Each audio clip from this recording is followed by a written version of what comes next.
Good evening, everyone. For those of you who do not know me, I'm Nicole, Suzanne's sister and her matron of honor.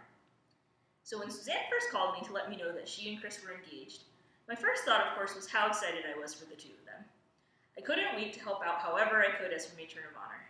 I quickly realized, though, that this meant that the time had come that I was going to have to do something that makes me quite nervous and apprehensive. Give a speech in front of a huge crowd of people. When I was originally drafting the speech, I was going to say thank you, Suzanne and Chris, for having such a long engagement and giving me a full year and a half to write what would hopefully be the perfect speech. But if you're watching this evening, those 1.5 years were just a little too long for a certain little guy to unfortunately allow me to attend and give the speech in person. Mom, I just hope you were able to find some sort of the funhouse sitting projector, as I can only imagine how large I must look right now, 9 months pregnant and blown up on a big screen. So, I remember my granny telling me the story of when I first got to meet Suzanne right after she was born. I'm the oldest sibling, 2 years almost to the day older than Suzanne. So this would be the first time there was another little person in our family. I remember Granny telling me how she walked me over to the nursery to peer through the glass where all the newborns were sitting. She pointed over to the spot where Suzanne was staying and told me that this was my new baby sister, to which she said that I replied, "Not my baby, not my baby." So I guess I wasn't quite ready to accept the fact there was going to be another member of our family at that point. So I wasn't quite ready to accept her just then. Over the years, I started to realize how useful having a younger sibling could be and how much I generally enjoyed having her around. I mean, who could have been more perfect to use as a possible scapegoat to get yourself out of trouble as a kid than a younger sibling? I remember one story in particular, my mom telling us how she came into the hallway of her house one time discovered that someone had drawn in crayons all over the walls. She said she was all set to blame the younger Suzanne for this, and I would have gotten away with it too. If only I hadn't done one little thing. Signed my name on the wall. As a 2, maybe 3-year-old at the time, Suzanne was unfortunately a little too young to be blamed for writing my name on the wall and trying to frame me. She was also great to have it as a built-in playmate as well.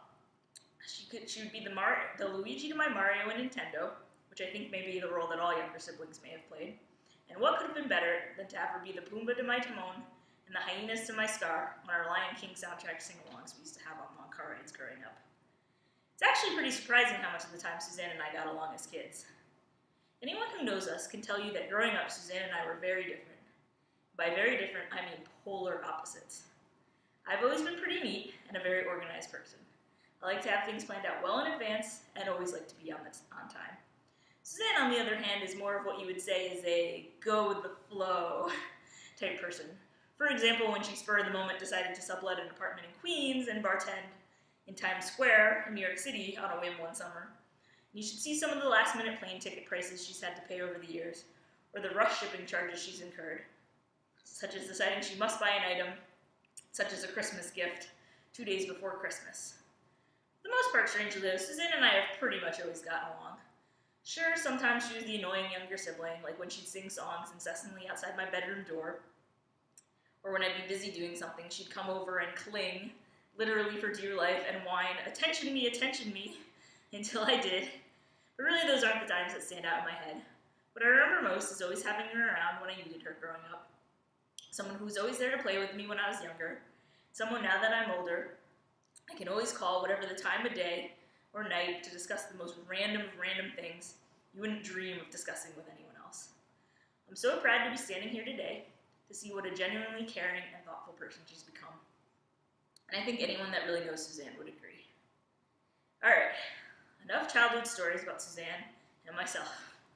Why I'm sure you're all really here today is to hear about Suzanne and Chris. For those of you who don't know their story, Suzanne and Chris met their freshman year in their dorm, where they, along with Tyler, their best man, and a bunch of dorm mates quickly became friends.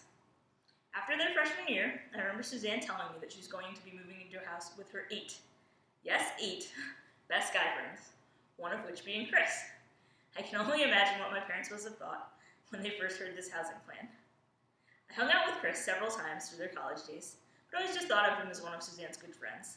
Can't even really remember the first time I met Chris, but I do remember the first time I hung out with them when they were officially dating, though I didn't even know they were dating at the time. Thanks, Suzanne. Chris joined us for brunch after Suzanne's graduation from UVM in 2007. I remember thinking at the time, again not knowing they were dating, where are Tyler and the rest of the roommates? Since then, over the past 7 years now, I've had the pleasure of getting to know Chris, whether it was during vacations in Newport for Labor Day or our annual Red Sox spring training trips down to Florida, to see what a perfect match he is for my sister. I've witnessed time and again how perfect of a match Chris is for my sister. One small example that shows this was on his birthday a few years back. Suzanne decided it would be nice to bake him a cake. As many of you know, Suzanne is a great big picture person. Sometimes has a little bit of trouble paying attention to the smaller details. In this instance, while baking him the cake, she ended up leaving out one key ingredient: the eggs. I should also probably note that this was one of those box cakes. We only had to add 3 ingredients: oil, water, and eggs. So anyways, needless to say, the cake did not rise and came out looking much more like a flat pancake than a cake. Suzanne called me so upset that she had messed up Chris's birthday cake. When Chris got home, he saw she was upset and asked what was wrong, to which she showed him the deflated birthday cake. He said it looked perfectly fine, went to the fridge, pulled out the maple syrup, poured it all over the cake, and proceeded to enjoy every bit of his birthday pancake. This is just one of many examples of why Chris is such a perfect match for my sister. I know Chris is the perfect match for my sister. He makes her laugh. He's the perfect travel buddy when she goes off on her adventures, and you can tell the two of them just genuinely enjoy being with each other. Chris, I would say welcome to the family, but really you've already been a part of it for as long as I can remember now. I wish I could offer you two some solid marriage advice now that I am an old married lady of a little over 2.5 years, but I don't think I can come up with anything too original that hasn't already been said.